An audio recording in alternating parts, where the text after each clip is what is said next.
You are freer than you think. Is like the ultimate form of freedom. You expound upon that freedom to develop on this planet. True freedom comes from within. It's the ability. Thinking to myself, I can help you or I can destroy you. Man, as a 2-time felon, I work really hard and I've been a life learner. When things are feeling tough, let yourself be surprised. The world favors risk-taking. Welcome to the Freedom Pact.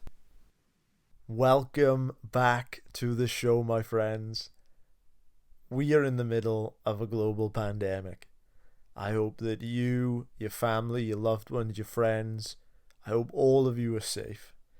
But what concerns me is that whilst there's been such a great focus on saving physical health, we're socially isolated from the people and the activities that we love. Gyms are closed, and there's a lot of stress over whether our physical and our safety needs are going to be met. Cue Professor Andrew Huberman. At Huberman Lab on Instagram, Andrew's a neuroscientist and tenured professor at Stanford School of Medicine. Andrew has made numerous contributions to the field of neuroscience, particularly for brain development and brain plasticity. In this episode with Andrew, we discuss the brain, how it's been affected by the pandemic. We discuss the rise in internet pornography and TikTok during this time, what it's doing to our brains, as well as practical, evidence-based tools to aid with things like stress, how to sleep better, the neuroscience of gratitude, and how to rewire our brains in the midst of everything that's going on. So before we delve into this fantastic episode, I want to give a big shout out to you, the listener. After nearly 3 years, our friends at Chartable have now informed us that we have officially made it to the top 100 of every global podcast chart. So this includes number 1 in many of the categories. So I cannot thank you enough for tuning in, week out, and from the bottom of my heart, it means so much. And, let's keep up this momentum. So without any further ado, please enjoy this deeply insightful conversation with the incredible Dr. Andrew Huberman. Thanks so much for having me. Really looking forward to the conversation. You give this great line from, I believe it was a talk out in Germany, and you said that when it's all said and done, your goal was to leave behind tools and not concepts nor ideas. So let's just start with that. So when you look at your journey, your progression, what would you say that your goal is within this field of neuroscience? Well, first of all, thanks for asking that question, because I think that's the question that I try and keep in the front of my mind and in front of my eyes every day. And sometimes it drifts a little bit because there's so many things to do. But ultimately, what I'm really interested in is trying to understand how this thing we call the brain and nervous system and this body that we have, how they work together. So I want to gather knowledge. Then I want to organize that knowledge into principles, into ideas of how things work, and of course test those because I'm a scientist. And then the third part of the goal is really to distribute tools. And my obsession with tools, and the reason I said what I said in that interview, was based on the fact that language morphs over time. Ideas about what's important at any one given moment might morph over time in different cultures, but ultimately, because we're all the same species and our species is operating with the same biological hardware, the same chemicals, the same cell types that we were 100 or 1,000 years ago, ultimately, what I want to understand is what are the principles of how that works and how can we make it work better? And if I can contribute to the invention of tools that are based on that biology, that hardware, well, then they can be implemented for centuries, potentially, long after I'm gone. So all that's to say is I like tools. I also like working with hand tools and building things. And there's nothing like having the right tool. And Mother Nature installed the right tools in us. But she also implanted this little riddle where we have to figure out how to work those tools. Some of them work automatically. For instance, we all know how to stress automatically. No one needs to learn how to stress. It's one of the first things we learn when we come into this world. But we have to learn how to calm ourselves. And there are biologically based ways to do that. They're not hacks. I don't like the concept of hacks because a hack implies that that you're hijacking something and using it for something else. It's like using a wrench as a hammer. It can work, but it's not it's not really correct for the job. What I'm interested in is figuring out what are the hammers in the nervous system, what are the wrenches, what are they used for, how to use them in what sequence for the sorts of things that humans want, the ability to calm ourselves, the ability to focus, have clarity of action, motivation, these kinds of things, because that's what the nervous system and brain were designed for. So basically, in very briefly, if I had to be succinct about it, I want to leave tools because tools are useful. Ideas are helpful, tools are useful. And I'm so excited to delve into those with you today. So for a bit of context for our audience, I was introduced to you, Andrew, through the Instagram Live that you did with Professor David Sinclair. David was on the show on episode 58, I believe. He came on to discuss anti-aging.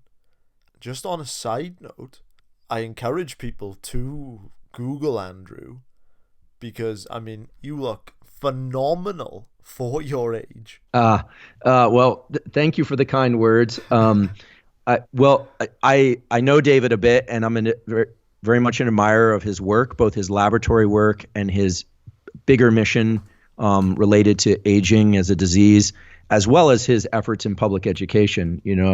So I want to tip my hat to David and his team for the incredible work and efforts that they're providing. At this stage of my life, I'm not supplementing specifically with the goal in mind, taking supplements specifically with the goal in mind of longevity. But I got interested in athletics pretty young. I grew up skateboarding and playing soccer. I guess over there you call it football, and swimming. And I ran a little cross country in high school, which is basically long distance running. And this sort of thing. I've always liked having some physical activity. Not every day, but I do about 5 days a week. I've always liked to eat well. I like good food. And I've always liked, when I could, I slept a lot less when I was younger. I used to push very, very long hours. I still push very long hours, frankly, but I've learned to emphasize rest. I think that combination of things over time is really helpful for setting the rate of development and aging. And the other one is to do what I love. I am in bliss. There are challenges and stressors throughout my day. Don't get me wrong. My life is filled with pain points and punishment, periodic punishment, in fact, just based on the challenges I've embraced. But the fact of the matter is when you do what you love, you're driven from a source where I really believe it has this release. It stimulates the positive release of a lot of neurochemicals. And that's not just new agey science. We can talk about this, but the regular periodic release of molecules like dopamine and serotonin, for that matter, and some of the different chemicals in the body that make you feel good and sleep well and look forward to things, I think is a tremendous asset that anyone can embrace. So yeah, I try and take good care of myself because also I want to go a very long time. That's my intention. Yeah, it's so interesting that you mention Stanford because I just wrapped up an interview a couple of days back with Kelly McGonigal. Oh, yeah. Who is a health psychologist from Stanford. And that was a phenomenal interview. So we speak to a lot of people from these top research institutes. But man, there must be something in the water over with you guys. Because the people from there, they seem to be killing it. It is an amazing place. There are many, many exceptional universities around the world. One reason I I trained at Stanford, and then I was recruited back to Stanford later to run my lab. One reason I love Stanford so much is the spirit of innovation, and people are genuinely nice. People are driven by a desire to discover and to share the things that they discover, and it has a very strong engineering component, and that actually drives many of us to think about this notion of tools and providing things for the outside world. We really believe that it's what goes on inside the university is important, but ultimately it's what you export in the form of knowledge and tools that's really valuable. So it is a wonderful place. Were you ever to be over here across the pond, I guess you say, please do come by. I'd love to host you in my laboratory. We have a lot of fun toys and tools, VR tools and things to explore the human mind. And it is a wonderful place, and the people are wonderful. I couldn't be luckier. Ah, that's so kind. Yeah, I can think of a few people which comes to mind. Yourself, Kelly, I think Justin Sonnenberg is there as well. So, he's right upstairs from me. Oh, Justin's wow. right above my lab. Yeah, he's on the third floor. I'm on the second floor. Wow, that's amazing. So, just in regards to your specific field, this is a show for the curious-minded, so let's delve into this a bit. So, when I think about this topic, I think it would be a great place to start by just delving into some context about the brain. So when I was preparing for this, I was thinking about some of the roles that the brain plays, right? I guess that it controls behavior, it handles our perception of the world around us, and then I suppose there's also the analytical function, so we can learn, study, etc. So I wonder, just what is the role of the brain? Yeah, great question, and a great place for us to kind of dive into the biology. So there are really 5 things that the brain and nervous system do. And I say nervous system as well. The nervous system includes the brain, but also includes all the neurons, which are just nerve cells in the spinal cord, and all the connections that the brain and spinal cord, which together make up what's called the central nervous system, all the connections they make with the body. So there are 5 things that the nervous system does.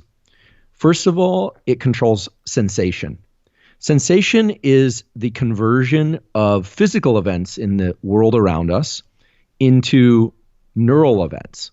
And when I say neural events, I mean the language of neurons is electricity and chemicals. And I don't want to go down a deep dive of cellular biology of neurons, but basically that's the only language that occurs inside your brain. It doesn't speak syllables, it speaks electricity and chemical release. And there is a language to it. So when I say it translates the physical events in the universe, what I mean is you have neurons that reside very close to the edge of your body. So in the retina of your eyes, for instance, that convert photons, light energy, into electrical signals and chemical signals. And then your brain unpacks those in this amazing way, kind of like Morse code, and creates understanding and perception of images, like whose face you're looking at and what color a car is and this sort of thing. That you've got neurons in your nose that are activated by volatile chemicals, meaning chemicals that travel through the air and you inhale them and then you sense their chemical composition, and it converts their chemical composition into an electrical chemical signal that then your brain says, oh, that's the smell of baked bread, or that's the smell of something putrid. It just does that, right? Which is amazing. And so you do this for sound waves, for touch and physical forces, for taste and so forth.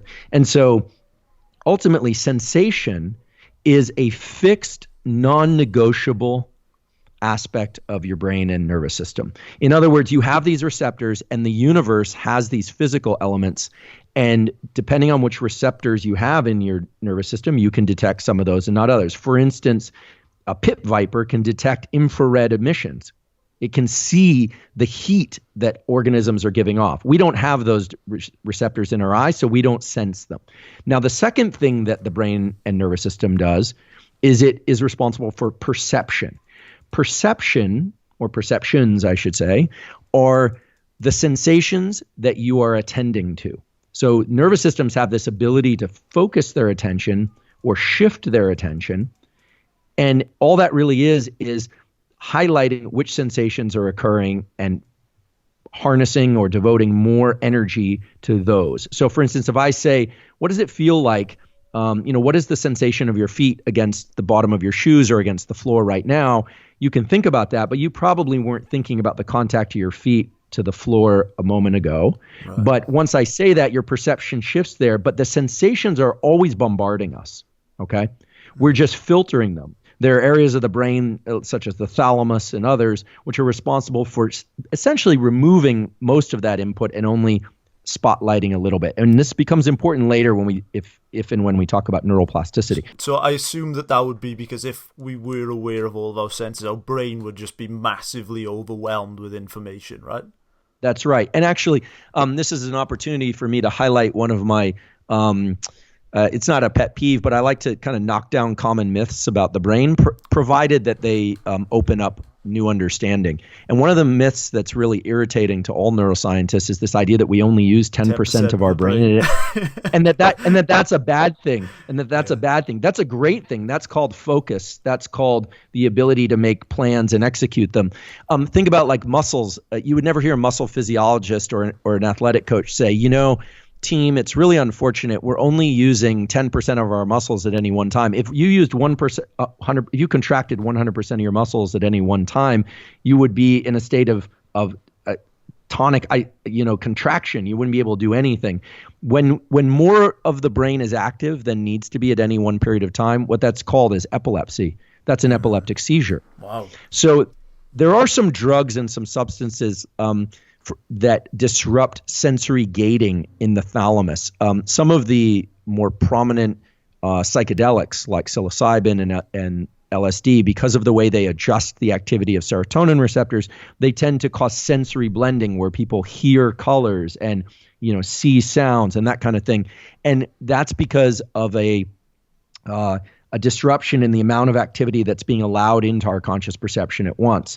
And people who have synesthesias, which are the blending of sensations in kind of unusual ways, experience a little bit of that, although not in such dramatic fashion.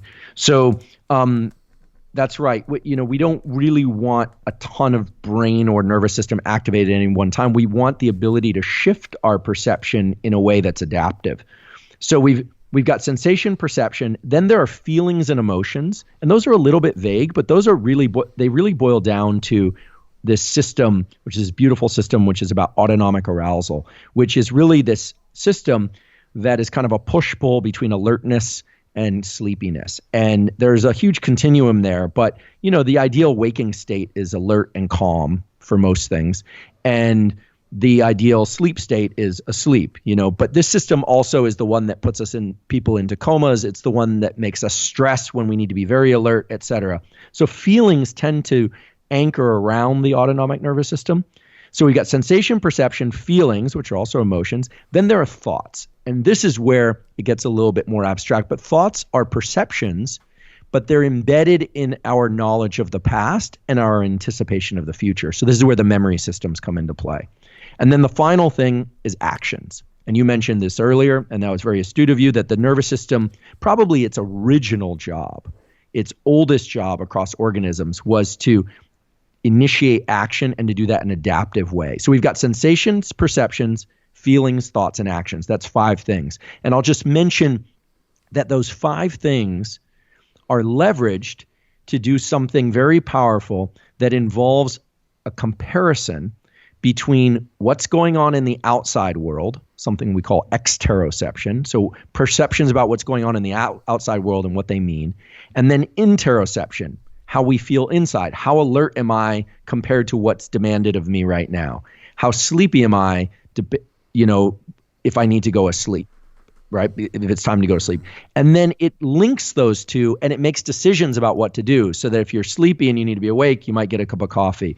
If you have a goal and a plan and you evaluate your current status en route to that plan, you're going to do other things. So basically the nervous system is designed to move us, and everything else is to support that. From an evolutionary standpoint, remember, every organism is trying, whether or not it's a virus or which is unconscious, or it's a mammal, which like a human, which is conscious, is trying to develop plans and execute those plans and to keep the species going, whether or not it's reproduction or it's just building tools. So that's basically evolutionary neurobiology and systems neurobiology in a nutshell. Just to break down there a synopsis, or the idea that we only use 10% of the brain is a myth. The brain is responsible for sensations, perceptions, feelings, thoughts, and actions. And the evolution of the brain, I imagine that from what studies I've seen, that we have a real tendency towards the negative. So I suppose we could link this into the context of COVID-19. If we're, say, I'm not sure, 8, 9, 10 times more likely to focus on negative aspects than positive aspects. I suppose in thousands of years ago, that would have meant that we would have been more vigilant, right? We wouldn't have been complacent, we wouldn't have been killed, we wouldn't have starved. So I suppose the unfortunate bit about that is that the brain doesn't make us feel great all the time, right? Which is very inconvenient of it. So I suppose in the context of that, what is happening to our brains, or what has been happening to our brains in the context of this COVID-19 pandemic? Yeah, great question. So, the stress system is fundamental to all species. Now, species like humans that can move, that can run and walk and shift, have created a system and it is based in the nervous system, brain, spinal cord, and connections with the body, and back again to the brain, that is designed to mobilize us. So when something changes in our environment, the nervous system, if we perceive that change, so something new shows up in our visual environment, or we have the understanding that there might be a deadly virus or at least a virus that can make people ill traveling around, it is designed to cue us as a whole system that something is different in the environment and therefore we need to behave differently. So one of the main roles of these stress hormones like cortisol and adrenaline is to place our body into a mode of slight agitation and, as you pointed out, vigilance, to cue us that things are different now than they were a moment ago. And this is a ancient hardwired system that was not designed to protect us from saber-toothed tigers alone. That's always the example that's given. Or, I don't know how often humans were hunted by tigers or by bears for that matter. I mean, this system, certainly it happened, but this system was designed to mobilize us, for instance, when we haven't had enough water. First, we get agitated long before we get lethargic, because it was designed to move us toward the pursuit of water. When we're hungry, it was designed to make us feel agitated and kind of irritable, because if we felt calm and okay with that, we would starve to death and our offspring would starve to death. So the stress system, as we call it, was not designed to protect us as much as it was designed to mobilize us. And that starts with an internal sense that something's not right and that we don't feel good in the position that we're in. It creates a very low level of trembling. It does that by activating premotor neurons, which are just neurons that stimulate the neurons that stimulate the muscles. So the feeling of stress is a very generic one that nature wired into us to make us move from the place that we're in to a new place, as opposed to the systems and biological cells and chemicals of our body and nervous system that were designed to make us feel calm when we have what we need, right? And to sleep. So right now, with the fact that there is this global pandemic and it's being handled different ways, different places, but it is stressful for most all people, I think. We are in heightened state of vigilance. So what's happening is a few things. First of all, we've all shifted what's called our serial processing. Our serial processing is anytime we have to think about the contingencies between things and we have to make plans in a very deliberate way. And that occupies and requires a lot of neural energy, mainly from the forebrain. We have to think about things. Normally I get up, brush my teeth, I drink some water, might stand outside for a few minutes, get some sunshine, pet my dog, and move through my day. Now I have to think about whether or not I need groceries, and if I need groceries, what that's going to involve. Am I going to wear gloves? When I'm going to go? I'm going to stand in line. All these things that normally were passed off as kind of subconscious behaviors, we now have to think about. We have to do a lot more action planning. And so that's taxing people's what's called executive function, the planning and sequencing of things, which is a huge capacity of the human brain, a very powerful capacity. But that's often why people are feeling a little bit more tired and a little more vigilant. So the other thing that's happening, and I think people will be relieved to hear this, is that when the nervous system gets stimulated in this kind of stressful way, it signals the immune system to be more active as well. It is true that when stress is elevated for very long periods of time, it can deplete the immune system. But most people have had the experience of working very hard at some point, whether or not it was in school or athletics or taking a trip with friends or caring for a loved one, and you go, and then you finally rest, and then you get sick, right? And that's because the immune system doesn't just respond to foreign chemicals that we ingest or viruses that make it into our nose, et cetera. The nervous system informs the organs of the immune system to crank out more white blood cells to protect us. And this makes sense. In a famine, you can't afford to get sick and slow down. So stress of the sort that we're experiencing now is actually giving our immune system a boost. Now, you don't want it to be chronically elevated. You don't want to be stressed out all the time. And it is somewhat unpleasant because of this agitation it creates. But the good news is that there's a positive function to having a low level of stress. It can really buffer you against foreign bacteria and viruses of that, et cetera. So that's happening. However, there are a number of things that are also happening, and I could go down any one of these rabbit holes, so I'll just mention two of them. Stress changes the way we breathe, which changes the oxygen and carbon dioxide exchange in our body. It changes obviously our posture and our musculature. It makes us tense. But stress also changes our visual system. There's a very immediate reaction when we're more vigilant, which is that the pupils of the eyes dilate, okay, like the aperture on a camera. And what that does is that actually changes the optics of our visual system so that we're able to pay attention to specific things in our environment, and we don't see as much of the other events in our environment. It also tends to shift our perception of time so that we're more thinly slicing time. If you're ever waiting for a test result and it's an important result, or you send a text and you need a response back critically, it seems like time passes very slowly. So you're slicing time more thinly. You're looking at the details of time, in terms of time perception, more fine-grained analysis. So stress is changing the way that we're looking at the world. It's changing the way that we're interacting with the world, as well as the world changing the way that we're feeling on the inside. So it's a loop, right? Stress changes the way we perceive things, which changes the way that we interact with the world, and so forth. And so right now, we are in an altered state. And there are things we can do to introduce more calm in a healthy way and still get the positive immune effects of this low-level stress. And we can discuss those if you like. But right now, the entire planet is in a heightened state of vigilance. And we should just know that our bodies, our nervous systems were designed to handle things just like this and to solve them, to work out the challenges that we're trying to work out. It's just there are a lot of new contingencies. There's a lot of things can't go back to the way they were right away. But more than anything, the human brain is an adaptive machine. It was designed to handle things just like this. Stress is the cue that something needs to be handled. And then we work it out. We try different things. We develop tools. Some work, some don't. We improve on the ones that work somewhat, and so forth. And we discard of the ones that don't.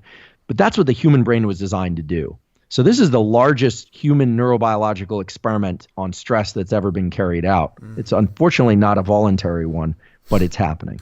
Wow. So we know from that we are in an altered state. We know that our serial processing has shifted. I think that anyone that is listening to this, I would carefully say, would be trying to use this as an opportunity for growth, right? So I think this would be a great place to bridge this now onto neuroplasticity. So we've just touched on some context about the brain. We've talked about what's happening. So this idea of neuroplasticity, I'm UK based. There was a phenomenal study done into, I believe it was taxi drivers in the UK. Oh yeah, where they found famous study. The hippocampus had just ballooned up in comparison to before bus Google drivers. Maps. Yeah, before Google Maps. Yeah. Right. So I know that when it comes to neuroplasticity, you have this term, I believe is self-directed adaptive plasticity, which I believe is the term you use for rewiring our brain for good. I suppose before we give people the tools and before we look at the individual tools for things like, as you mentioned, stress, for sleep, for breathing, for gratitude, for all these other things, I wonder, could you just sort of touch on the basic key principles of this self-directed adaptive plasticity and then how the brain forms those connections? Yeah, I'd be happy to. So one of the most fundamental and really wonderful aspects of this thing we're calling the nervous system is its adaptive feature, its ability to change in response to experience. So remember earlier we talked about the fact that the brain does these 5 things, but then ultimately those 5 things are leveraged in different proportions in order to focus on our internal state, what's going on in the outside world, and to link those things and to adaptively behave in response to those. That's really what feelings are about. That's really what plans are about. And the brain has the ability to carry out plans, but it also has the ability to create new maps, to create new plans. And this is what makes the brain such a magnificent machine, if you even want to call it a machine. Humans, unlike every other species on the planet, have plasticity, this ability to change our brains throughout the lifespan. A honeybee learns how to do everything a honeybee is going to do in the very early phase of its life. And the honeybee biologist would argue there's some learning later in life, but it is nothing like the human capacity to learn new things later in life. A dog can learn things up to 8 months very easily. After 8 months, it gets harder. Yes, you can sort of teach an old dog new tricks, but any dog trainer knows that it's much easier to do when the animal is young. That's why seeing eye dogs are trained essentially from the moment they come out of the womb. So the idea is in humans, or not the idea, I should say, a Nobel Prize was given to my scientific great-grandparents, David Hubel and Torsten Wiesel, for showing that there are these things they call sensitive periods, phases of early development where the brain is more plastic and very amenable to change just in response to passive experience. Now, in humans, it depends on what sort of learning you're referring to, but in general, this happens from about birth until about age 25 or so. Children can learn languages, new words very fast. Young kids can learn to speak 4 languages without an accent if they're exposed to those languages. They still have to try, but there's a lot of passive learning taking place. Motor learning happens. Kids start to crawl. They make the effort to crawl and then to walk, regardless of being told that, right? So the nervous system is pre-programmed to teach itself in response to what's going on in the world, what it needs to know. And so that developmental plasticity is massive and very, very fast. And it doesn't shut closed just, like a door slam at age 25, but it tapers off as we get older. As we get older, however, we can still learn new things, but there are some principles of neuroplasticity that become important. And the reason I use this phrase, self-directed adaptive plasticity, is that I want to distinguish the plasticity that I'm referring to as adaptive, meaning it's something that you want, as opposed to maladaptive plasticity. Because if you suffer a brain injury, there's plasticity, but it's not of the sort you want. So adaptive is a key word. And then self-directed. What we know is that while children can be taught things just by mere exposure, adults, all of us, and your listeners, if they want to learn something, they have to direct it to themselves. In other words, you can't force someone to change. They have to want that change. Now, the good news is if you want that change, you can make it happen by harnessing 2 principles.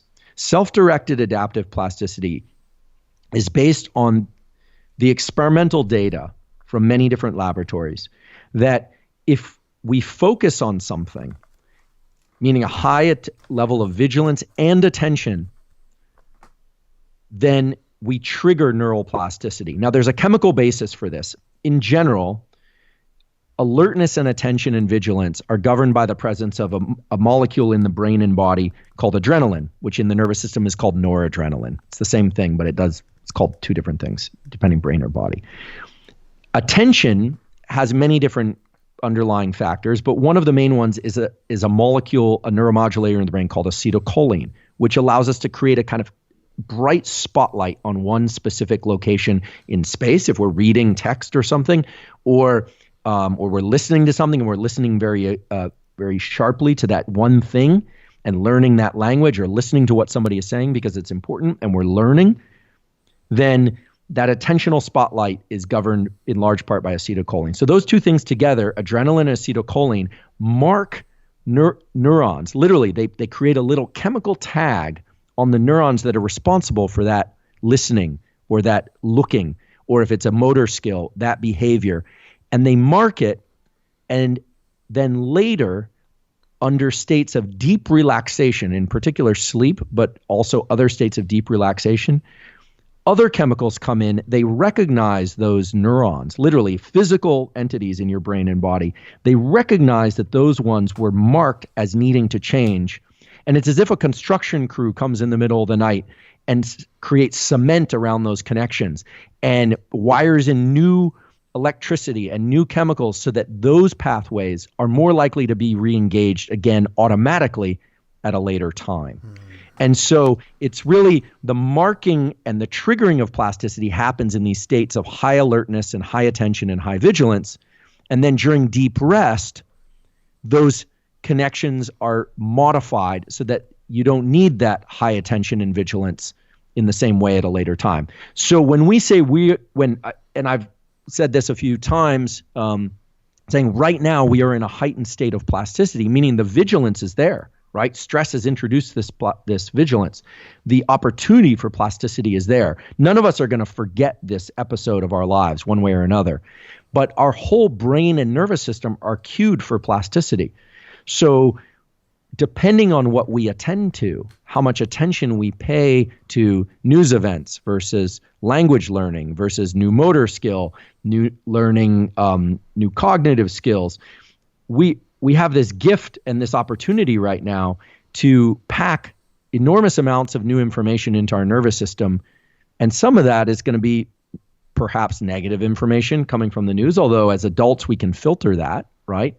We can say, well, I don't want those changes. This is the self-directed part versus, wow, this feels like a terrible situation, but my nervous system is in a state where I can change it for the better in other dimensions too. So right now we are in a heightened state and a heightened opportunity for self-directed adaptive plasticity. And this is not just, painting silver lining on things. This is a real neurobiological, neurochemical opportunity that, again, Mother Nature wired into us for conditions like these.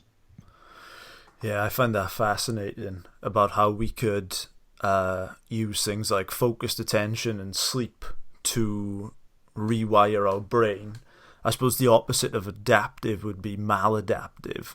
So before each episode, we always put out feelers to sort of see what the mood is. We ask our audience for a mailing list. We interact with people on Instagram.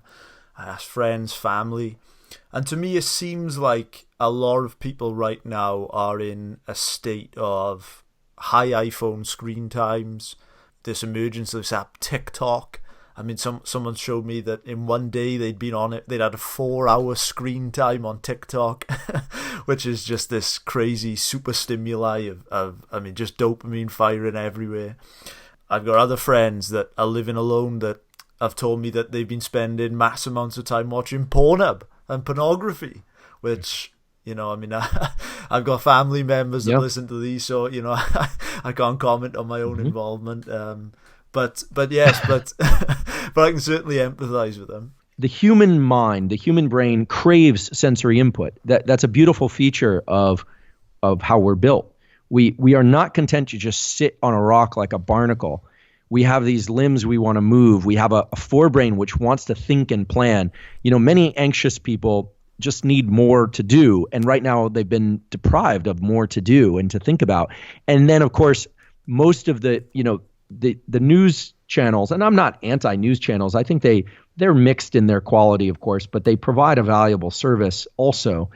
They are built to give us the stuff that flags our vigilance the most because they're all competing for our attention. So right now we're seeking attention in screens, in iPads and laptops and phones, because in large part we don't have the opportunity to go get not seeking attention, seeking sensory information, because we can't get that from daily life as easily.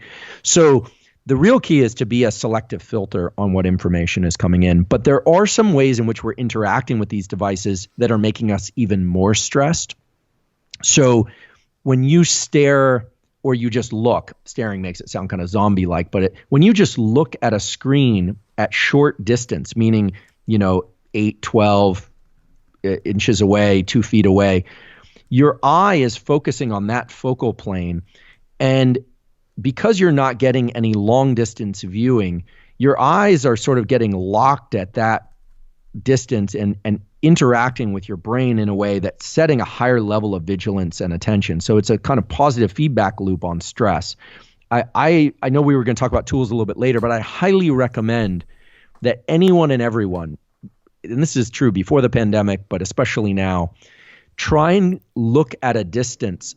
Certainly not at a screen, but look as far off into the distance for a few minutes each day. First of all, it's going to relax what's called the accommodation feature of your eye. It's going to really relax your eye muscles and your forehead muscles that can lead to tension headaches. It's going to allow your pupils to adjust their size to more a little bit and to kind of rebound to a relaxed state. There's also another property of looking out into the distance. Ideally, you would get outside and view a horizon or just walk along and not look at your phone. If you have to do it from your apartment, or home, you can look out a window. Try and look as far off as possible, because it changes also your perception of time. And this is not an imagined thing. When you look at something at very fine scale up close, the spatial detail that you're examining it translates into your time perception, where you start measuring time in very detailed ways also. That's just the way the visual system controls the rest of the brain. So when you look at a distance, you also start generating a different time perception, which is going to tend to relax your nervous system overall. So looking at a horizon isn't just about the sunset or looking at the beautiful seashore. It's not just about what you see. It's the actual mode of viewing that you're in that can really help relax the nervous system. And people just need to do this a few times a day. And I think we've all dove in deeply into these devices at twice the frequency, 3 times the frequency we were before, and it was already high. So these are simple, cost-free practices that are again, they're anchored in what we call visual neuroscience, but my laboratory works on exactly these issues. But they're very straightforward. Break away from the devices from time to time and look off in the distance. There is a saying that I've viewed over and over and over again on the show, and that is, the neurons that fire together wire together. So the more that we enforce certain pathways and behaviors, the more likely that we are to keep repeating them, good or bad, right? So I guess, would your fear be that instead of firing positive pathways and habits like gratitude, like exercise, self-love, connection, personal development, that we enforce maladaptive or bad habits? We mentioned some like TikTok, pornography, heavy screen time, drinking, all these other things which are maladaptive. I know that you define addiction as a progressive narrowing of the things that bring you pleasure.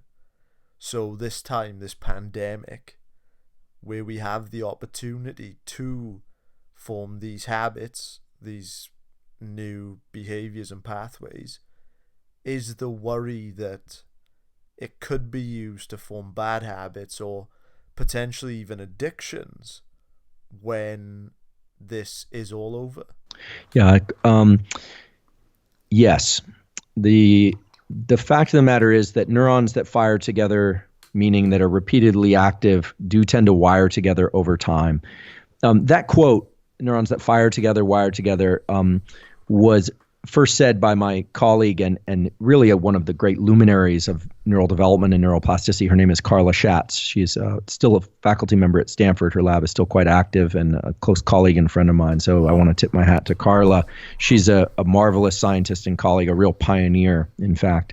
That phrase was initially used to describe the developmental plasticity, childhood plasticity, where the behaviors that kids do, the things they're exposed to, get wired into their nervous system. And if some of your listeners are thinking, well, what about the negative things that get wired in? Are they forever there? Well, they can be removed through self-directed adaptive plasticity as adults. I always say the great gift of childhood is plasticity comes easy. The stinger is you don't control as much of your life as you would like. So things can happen that you wouldn't want. As well as you become an adult, you can control more of your life. But plasticity, you have to work a little harder. You need that attention and vigilance, and then you need the deep rest to follow it. So the self-directed part. So right now, whether child or adult, by looking at screens all the time and really increasing our amount of screen time, plus the fact that there are rewards, and we'll talk, perhaps now is a good time to layer in a discussion about dopamine rewards. There are rewards being introduced to some of that behavior from the side of the likes or social engagement, things that make sense based on our desire to be part of groups and to be liked. No one wants to be hated. Maybe some people want to be hated, but those people really just want to be liked by the other haters, in my opinion. Wow. So, we're a social species. We want those things. So there are rewards that are layered into these different electronic platforms. I mean, you mentioned pornography, right? Pornography is a late human evolution invention, right? There weren't even screens, that is leveraging the biology of reward chemicals that were designed for reproduction, for sex, and putting them into a format where people are getting the chemical release without reproduction, right? Without the standard reproduction. We probably don't want to go too far down that pathway, but I think it's obvious to your listeners what I mean here is that it's a technology that hijacks the biology. Okay, that doesn't mean it's wrong. I'm not here to make moral judgments. Although there are some data that excessive pornography can have negative effects on the reward systems of the brain. So let's talk about those. So the reward systems of the brain are mainly centered around two chemicals. The chemicals are dopamine and serotonin. There are others, of course. There's the endogenous opioid system. These are opioids that don't come in the pill form, but that you make in your brain. There's the cannabinoid system that you make neurons that make cannabinoids and so forth. But dopamine is really the main player, and serotonin is the other main player. And it's pretty straightforward. There's a great book on this if people want to check it out called The Molecule of More. But I didn't write the book, but it's quite good. That dopamine is famous for its role in reward and addiction because it is indeed the molecule that's released in our brains and that makes us feel really good when we win a trophy, get a degree, mate, eat when we're hungry, drink water when we're thirsty. It's nature's way of rewarding us for a behavior. But what a lot of people don't realize is that dopamine is also secreted in substantial amounts as we anticipate rewards, en route to those rewards, not just once we obtain those rewards. And at its core, if you put those two facts together, that it's released en route to goals and when we reach those goals, at its core, dopamine's job is to move us towards specific goals and things that are outside our immediate presence. They're not everything that's beyond the reach of our arms, right? So a goal a year from now, a goal a week from now, even, I'm hungry, I'm going to go into the kitchen and I'm going to make some food. It's a goal that's outside what I have contained within the confines of my skin. Serotonin and a hormone close to it, a hormone neurochemical called oxytocin, are sort of the opposite. Those are the rewards that are released and make us feel good with what we have right there and then. A sense of gratitude, a relationship to somebody that's already built, a bond that's already established, okay? And really healthy individuals learn to they set up their life in a way where the dopamine system and the serotonin system are both active, although typically not at the same time. So the pursuit of all goals is what dopamine is driving. It's like a jet thruster that puts us off in a specific direction. And when we think we're headed in the right direction, we reach a milestone, we score a goal, we finish an exam, we reach our gate at the airport, or at least we used to when we were traveling. This kind of thing. We get a little dopamine release, and it says it reinforces that we're on the right path. And so dopamine tends to mobilize us, just like stress tends to mobilize us, but it gives it a positive attribute. Okay? This is very much what's active during foraging of accounts on Instagram. When you're looking and you're getting a lot of novel information, dopamine's looking for new stuff and asking, the dopamine system is looking for new stuff and asking, is that new stuff providing me what I want? And then if you get likes or you see something that you enjoy, whatever that is to you, you'll click it. In the example of pornography, then it's designed to tap into these systems at a very sort of deep, what we call a limbic level, the circuitry of the brain that's very primitive. All those technologies are based on that.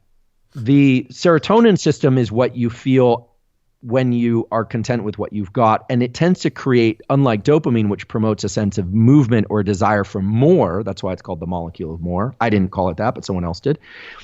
Serotonin is more about a pleasure with things in the here and now, and it actually tends to make us feel calm.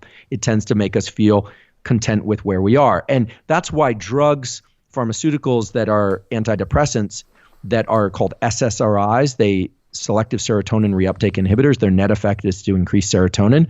If they have side effects, and some of them have side effects, if they have side effects, they tend to be side effects of lack of appetite, lack of libido, lack of drive, things like that, because serotonin is artificially elevated, and so people are content to stay where they're at. Now, they also can have, under the right conditions, positive effects for people suffering from depression and various anxiety disorders, so I don't want to knock on them, but that's just their general effect. But you could contrast those drugs with drugs like amphetamine and cocaine, which strongly stimulate the dopamine system, and people on amphetamine and cocaine are not happy with anything that they have in the here and now. It's all about more and everything that's outside them. So I'm going to put these two systems, the dopamine and the serotonin system, together for you and explain that when you are engaging in a behavior over and over and over and you're attending to it, yes, the neurons are firing together and therefore are going to wire together, but that whole process is amplified tenfold, 100-fold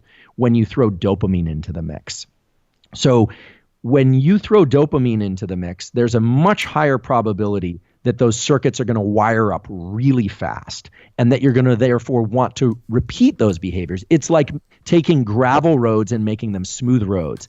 And then if you get a little more reward, it's like taking that smooth road and making it a Formula One track. And then it's like putting another 2 cylinders in the engine. So pretty soon what we find is neuroplasticity has done its job, and you're engaging in behaviors and you're not even sure that you want to engage in those behaviors, but you feel compelled to do them. So what you've removed is the self-directed component. It felt self-directed at the beginning, but what we didn't realize is that our choices were being leveraged by the dopamine system.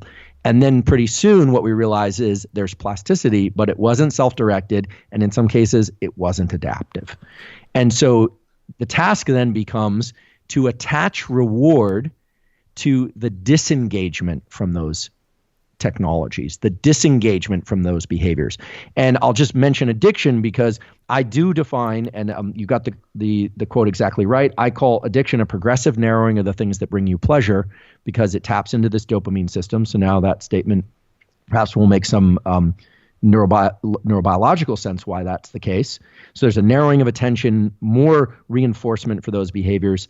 And we need to think about any behavior, drinking water, foraging on the internet, or drugs of abuse as potentially addictive. But the difference is we have to ask, the difference among those behaviors is what is their propensity for them to keep the baseline of our life, meaning our relationships, our relationship to self, our physical health, our mental health, flat, or to decrease it, send it down on a pitch, or to improve it.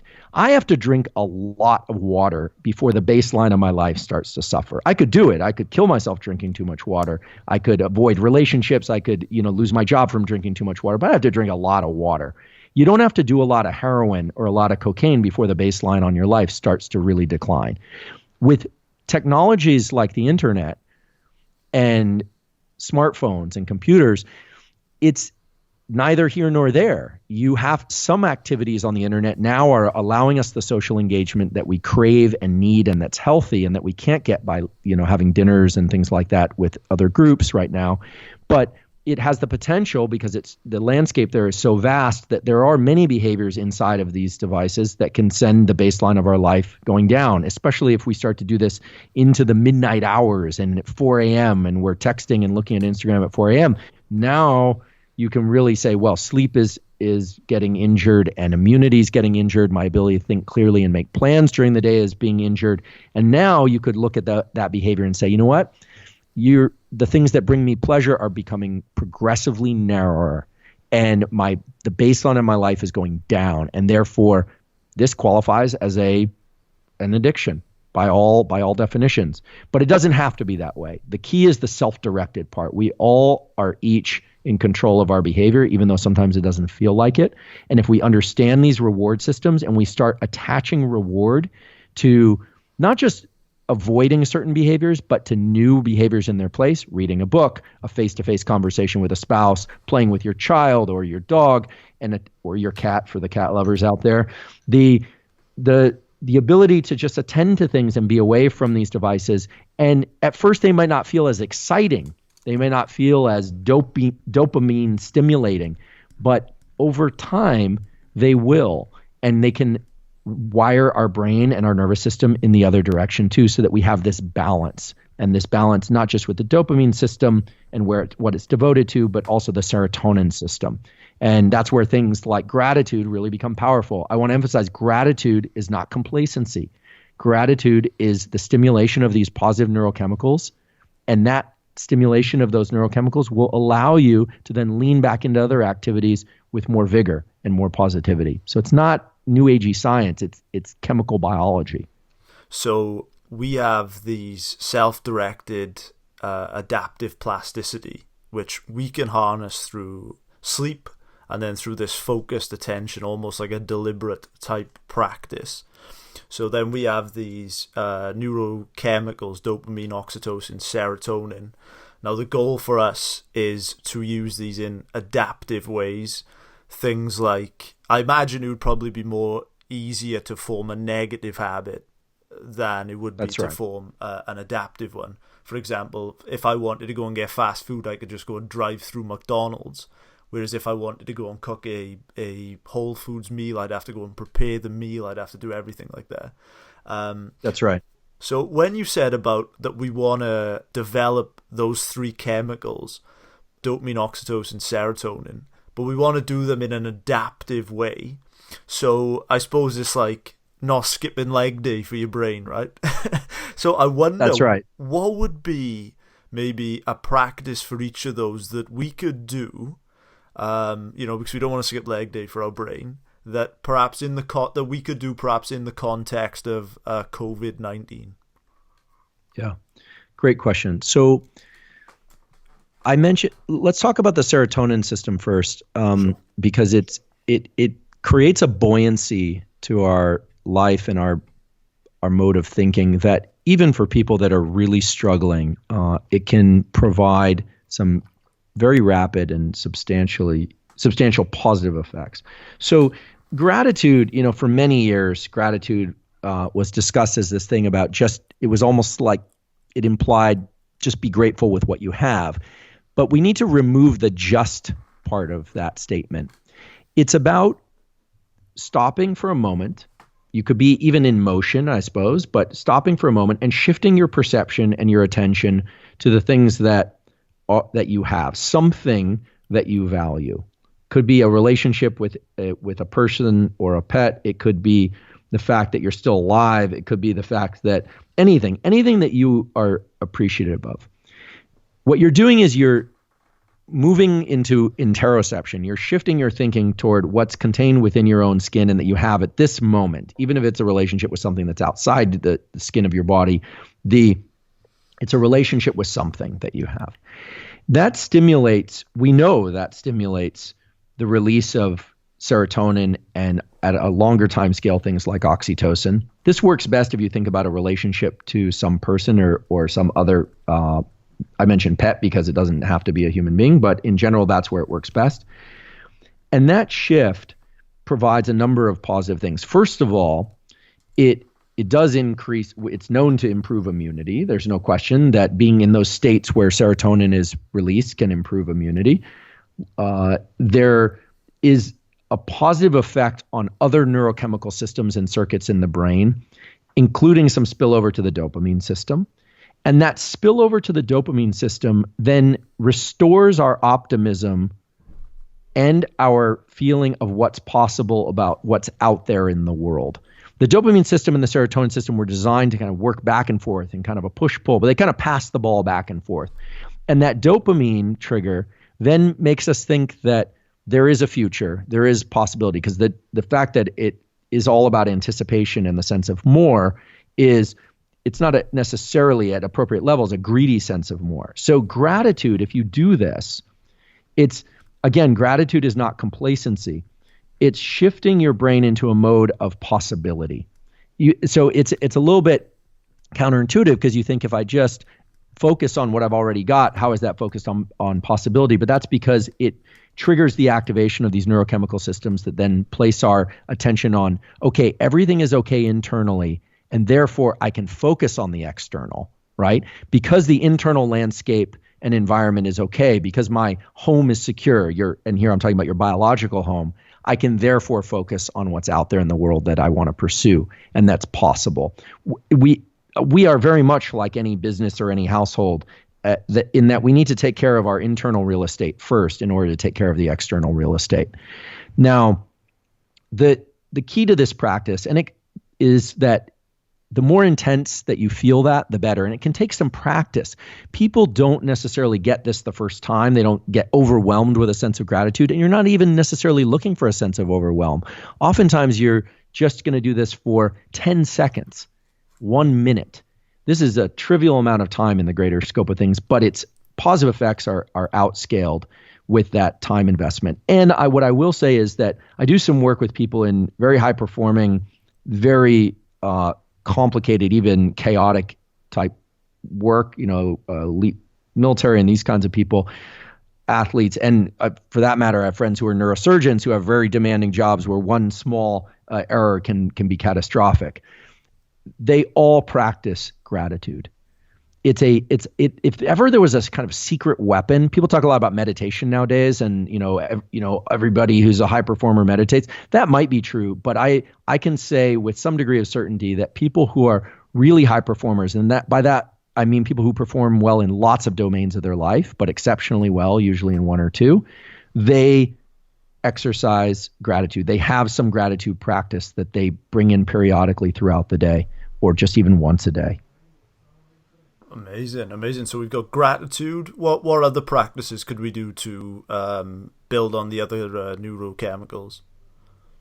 Yeah, so dopamine is a very exciting one in this regard. So there's a principle of the way that dopamine works called dopamine reward prediction error, which basically says that the amount of dopamine that's going to be released is related to how much dopamine you experienced while you were pursuing a goal versus when you reached that goal. So I'll give you the takeaway first. The key is to make sure that you're getting dopamine release periodically as you move toward a goal. That could be just getting through the week. That could be pursuing a big business or sport or educational goal or personal development goal. You want to make sure that you're giving yourself rewards as you go along, and I'll explain how to do that, as well as when you reach the final goal. If you reach the final goal and it's a little underwhelming, it's very unlikely that the neural circuits that were responsible for that behavior are going to be generated again, are going to be reinforced. Whereas if you get a lot of dopamine en route to a goal and a lot of dopamine once you get there, there's a very there's a very strong probability that those circuits will get reinforced. And if we have time, we could talk about actually the sort of neurochemistry of winning versus losing, if you like, because it's related to this. But basically what this looks like is, we've all heard the example of, you know, how do you eat the elephant one bite at a time, the importance of chunking and breaking things down into manageable amounts. That's all fine, and that's true. But what's missing in that is the fact that there's a need, a critical need, to reward milestones, and that those rewards are best delivered internally. Okay.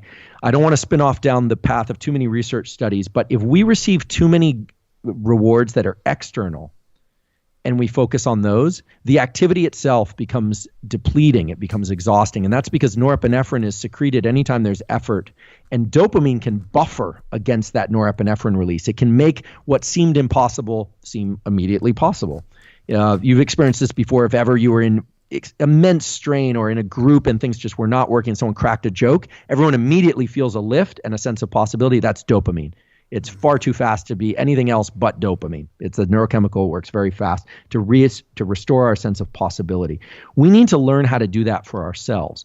So this could take the form of, let's say somebody wants to embrace fitness. I'll use that example because it's concrete. We've all heard, put your shoes near the door the night before. Then when you put your shoes on in the morning, just walk around the block. The next day, run around the block. The next day, run a mile, et cetera, et cetera. Pretty soon you're running marathons. What's missing in that is the fact that when you make it around the block, you don't just want to say, oh, I made it to the end. You have to, while you're doing it, you have to tell yourself, I'm on the right path. You want to reward the process of being in action and in forward motion, not just reaching these endpoints. Okay. And this is actually, you know, it harkens back to what a different colleague of mine, Carol Dweck, has talked about, growth mindset, which is really about developing a sense that there's a possibility, but also rewarding the effort process itself. And these self-generated rewards might seem a little silly, but I want to emphasize that they are not positive self-talk. Positive self-talk, as it's commonly referred to, is when you're telling yourself to do something or that you're doing well in relation to the very final goal. If you're losing at something or you're doing poorly, you don't want to tell yourself you're doing well. What you do want to do is say, I'm still on the ladder. I'm still in effort. I'm still leaning forward. And that's what's important. And I should feel good about that. And as you do that, you start to teach these neural circuits. You're engaging self-directed adaptive plasticity. You're teaching these reward circuits to attach themselves to being in forward action. What a friend of mine, a former SEAL team member, likes to say is, you know, the advice that was given to him and that he really embodies and that I've tried to adopt for myself is to try and keep your center of mass forward. But don't just keep your center of mass forward. Reward the fact that you're even thinking about keeping your center of mass forward. Reward the fact that you're keeping your center of mass forward. And pretty soon what you find is it's a self-amplifying process. So to bring this all home, reward little milestones, but reward the process of being forward going itself. But also make sure that will trigger the dopamine release that we're referring to. And when you reach the endpoints that you want to reach, and sometimes that's just crawling into bed at the end of the day and relishing in the fact that you lived through another day during a very complicated time. Sometimes it's about huge wins of the sort that, you know, we most commonly hear about in the news and in people's big life events. But toggle that, meaning also incorporate a gratitude practice, because by doing that, you'll amplify both the dopamine system and the serotonin system. They were really designed to work in concert with one another. So I realize this can seem a little bit vague, but it was designed to be subjective. Remember, Mother Nature, just like with stress, Mother Nature gave us these reward systems for which they seem very generic, dopamine and serotonin, and they're very general, but they were designed to be applied to the nuance and the specificities of your life. And you get to decide what those nuances and specificities are, provided that you self-direct them. If you let it all your dopamine and serotonin be a slave to technology or worse, you know, drugs of abuse, you're going to find yourself in a very complicated or even dangerous place. But when you start taking control of these neurochemicals, it really is that genuine sense of power because you're controlling your nervous system. For serotonin, we are going to start with our gratitude. For dopamine, we are going to inform ourselves that we are on our journey and give ourselves a positive internal reward, which is going to make us want to do it over and over.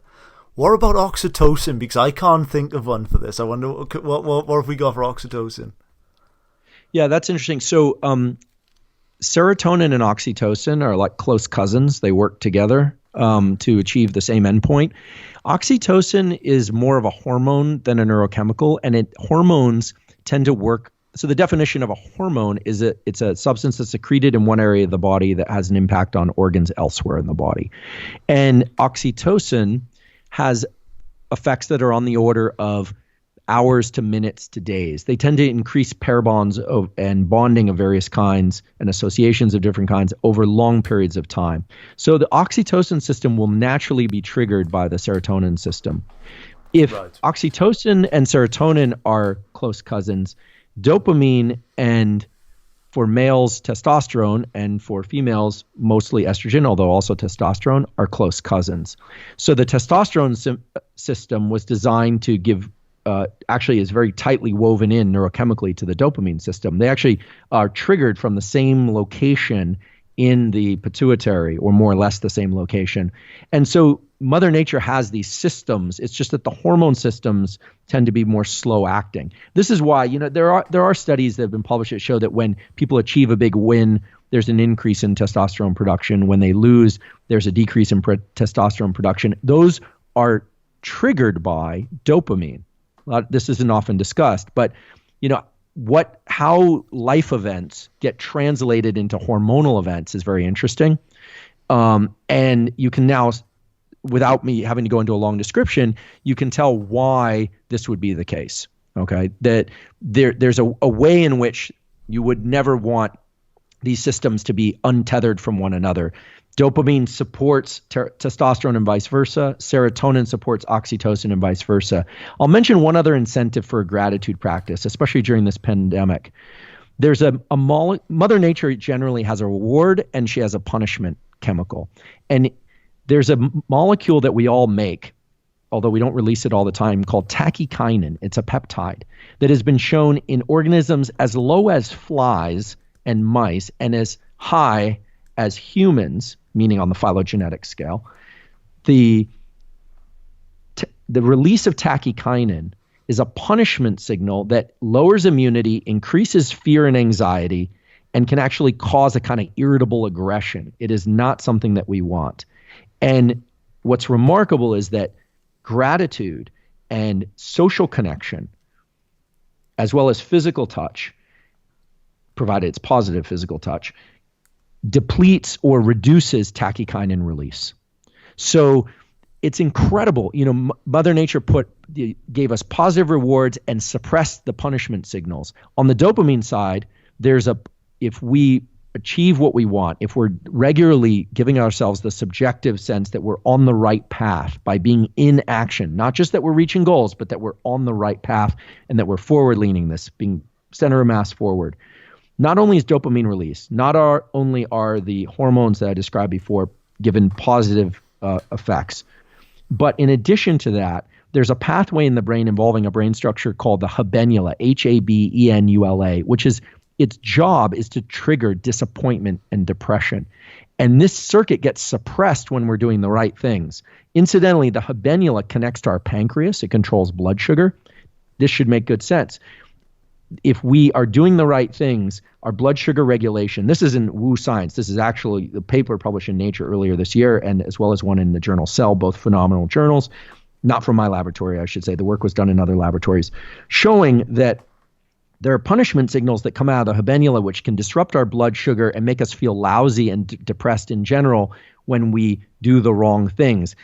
And it's all subjective. So when we do the right things, we're rewarded biologically with these positive chemicals, and these depression circuits are suppressed.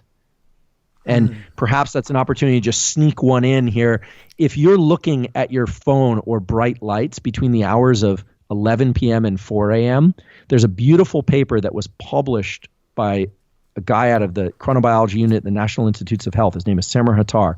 Published this paper showing that when we look at bright lights in the middle of the night, it triggers this pro-depressive circuit. It leads to cortisol increase. It leads to heightened states of depression, and it even can lead to disrupted appetite and blood sugar regulation.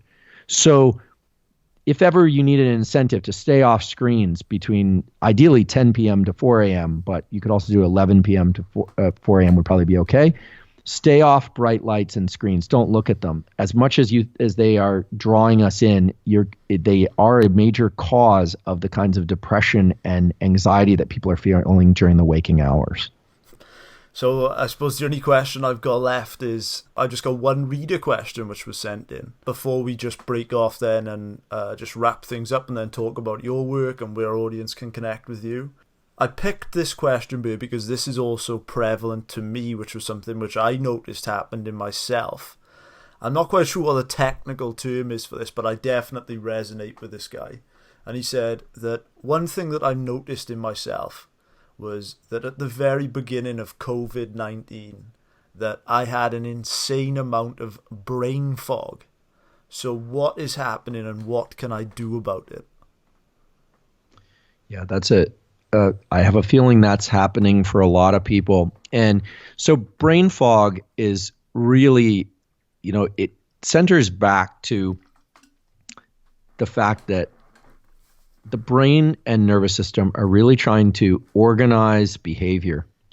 It's really trying to make plans, even if those plans involve staying still, going to sleep, or reading a book, or taking a nap. As well as other types of more action-oriented plans. It's trying to organize all that. And we, at the beginning of this situation in particular, we were bombarded with information. And it's a very natural and healthy response to feel a sense of overwhelm, which is overwhelm is basically too much sensory information and perceptions coming at you without knowing which ones to attend to, not being able to organize that into an action plan. And we were being bombarded with information about what viruses are, what they aren't, what we can do, what we can't do. There was a ton of misinformation. There was the idea that we need to be vigilant, not just for the viruses, but for hoaxes about the viruses. I mean, it was overwhelm, in exponential overwhelm. And so it's a very healthy and natural response to feel discombobulated by all that information. We didn't know, also nowadays, especially because of the internet, we don't know who the experts are. Or if they are experts, we are not being told explicitly what their biases are, right? So we don't know what incentivizes anybody. And I'm not cynical in this regard. It's just that the whole business of filtering information has become very, very distant from the original plan of our nervous system that we discussed early on, which was to take sensations that are coming in, perceive certain ones of them, and then generate feelings, thoughts, and actions around those. And so I think I hope that we're now in the middle to late phases of this situation. It does seem as though that's the case. I can't say for sure, obviously, but what's clear is that now we realize what the response is. So as the world has taken its response, whether or not we agree with that response or not, we can therefore separate out certain forms of information. There's certain things that we no longer have to even consider, like, are we going to be quarantined? Are we going to because it's being decided for us, right? So once we move into acceptance that certain things are off the table and are not a topic of discussion, we actually can organize our thoughts and our behaviors a lot more easily, and that brain fog tends to lift. Humans are exceptionally good at adapting to situations like this. This is certainly not the first time in human evolution we've had to do that. But even at an individual scale, Nelson Mandela was put into a small confined space for a very long time and had to adjust his perceptions of time and of space and what was possible. And eventually the nervous system adjusts so that you find rewards, both external rewards and internal rewards, even though your world landscape has shrunk substantially. What happened at the beginning of COVID-19 is that the barriers on our thinking and our perceptions were just cracked completely open, and it was like drinking from a fire hose. And the nervous system eventually, I would hope, has settled into a place now where people are more in a state of uncertainty, but they're starting to filter information. They're starting to think about, okay, what do they need in terms of their daily self-care? How to get good rest, how to replenish their sense of calm, I gave a few tools along the way of looking at a distance. Maybe you have a meditation or a breathing practice, this kind of thing as well. Gratitude. What are the goals we can pursue?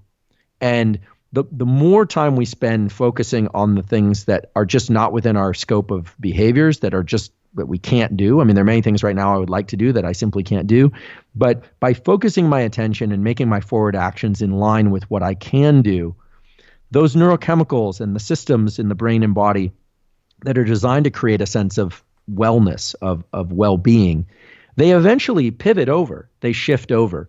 But it does require some discipline that we not go back to drinking from the fire hose. And I think most people now are, in addition to learning a lot more about immunity and gaining appreciation for what we'll eventually go back to, I would like to think, and my hope for the audience is that they're going to find ways to be in gratitude and in pursuit, even within the confines of the restrictions that the pandemic has brought about.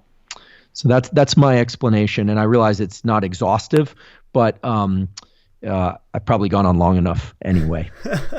Man, this has been such a pleasure. What would be one thing that a world-leading neuroscientist would love everybody to know about the brain? What a great question. I would love everyone to know about, I would love everyone to know about the brain, about their brain, that it has this adaptive feature, this ability to generate self-adaptive, self-directed adaptive plasticity. I think that when one accepts that as a hardwired feature of the way they're built, it can potentially be a game changer. And I think it needs to be accepted with the understanding that, sure, negative events are going to cue our attention and do all the things that are needed to get plasticity going. And that's just the way that nature designed us to be safe. But that really this thing, this collection of cells in your skull, was designed to be customized to your liking. And it is really, truly a possibility. It takes some effort. It takes that focus and that sense of urgency. But then, provided one rests and relax and then goes back to effort and focus and urgency, you can really harness these mechanisms. It really is, whatever your leanings are, Mother Nature, evolution, God, the universe, whatever you believe, it really is the gift that we all received. And it really is something that we can leverage toward our own well-being if we apply the principles. And they're really quite simple. They take a little bit of time, but my hope is that people would know that they have this capacity. And then, of course, my additional wish would be that they would leverage that capacity. You mentioned the molecule of more earlier. What other books have influenced your life? Yeah, I loved, and forgive me because the name of the author escapes me, and I apologize, but maybe the book was so good that it eclipsed my understanding or my recollection of his name. But it's really quite good. I learned a lot from it. It has a lot of kind of typical stories of how these things get played out in real life. And early on, that sounded a lot like many other books on these kinds of topics. But as the book progressed, there was a real richness there and a real applicability that I really thoroughly enjoyed. Well, the book I love, it's a nonfiction book, and I'll grab it right now. For those that are interested in science, but also want to understand how science is done and the pursuit of knowledge and how the pursuit of knowledge can really transform the course of humanity, is a book called Longitude by an author. Her name is Dava Sobel, Davasobel. And it's a remarkable book. I don't want to give away too much about the competitive hunt for technologies that would allow people to keep time at sea, which is a non-trivial thing with mechanical clocks. But it completely transformed the way that humans were able to travel and have adventures and explore and essentially establish humanity across the entire planet. That's an excellent one.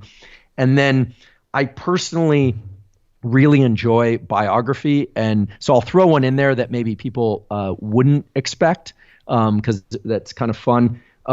Just to kind of provide some contrast, is I got a lot out of the book A Fighter's Heart.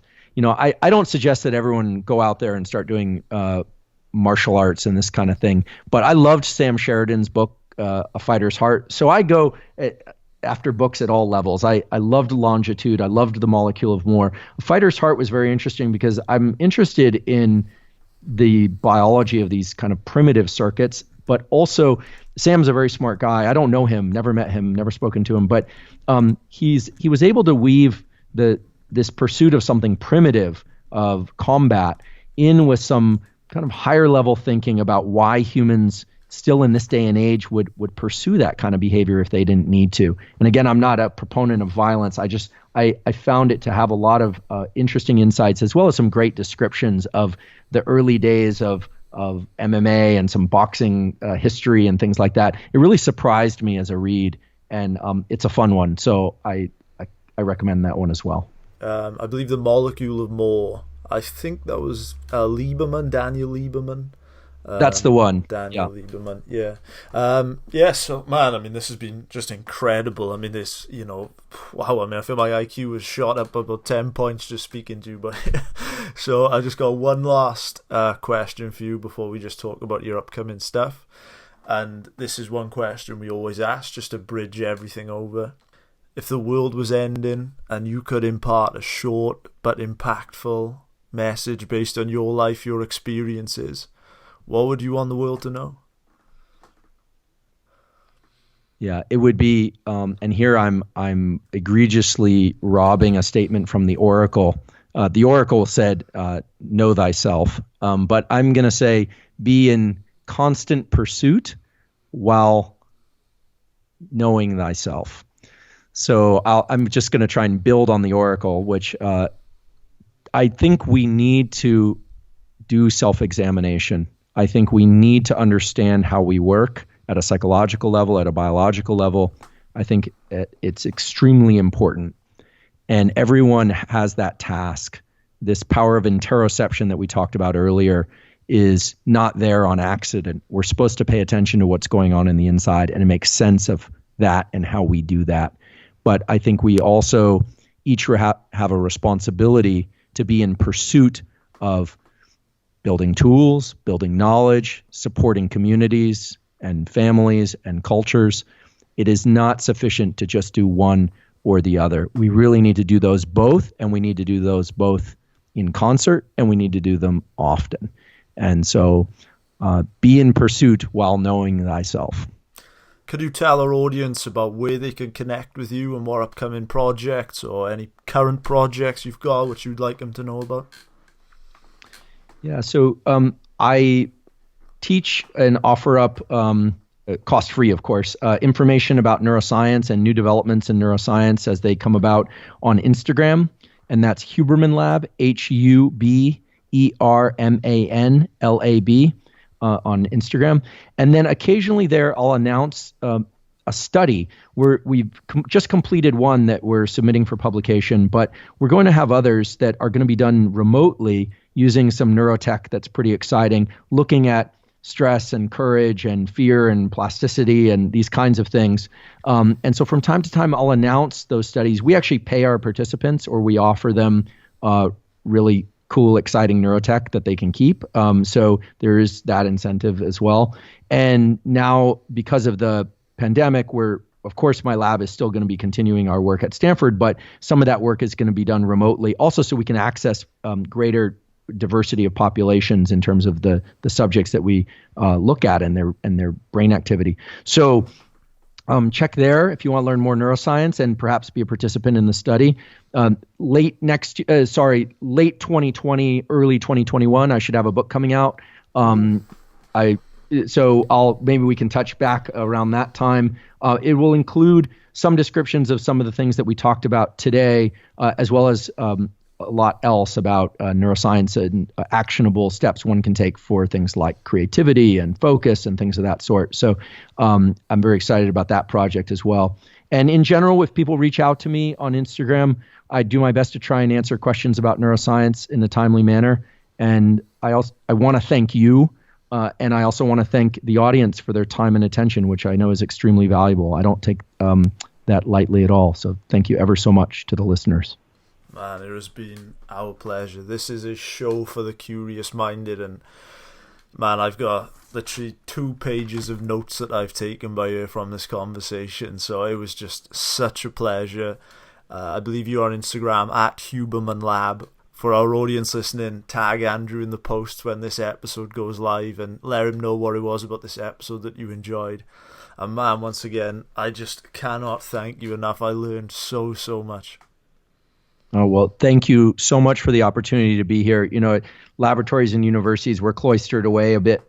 Even those of us that work hard to not do that, we have that tendency. So the opportunity to connect with you and with the general public is really a privilege and an honor. And thank you so much for your questions. They were extremely trenchant and just really impressive questions at the level of sort of current understanding of the brain. That they are the questions that, of course, I'm biased because these are the things my lab works on, but I really believe that they really reflect the front and cutting edge of where brain science is at right now. So thank you so much.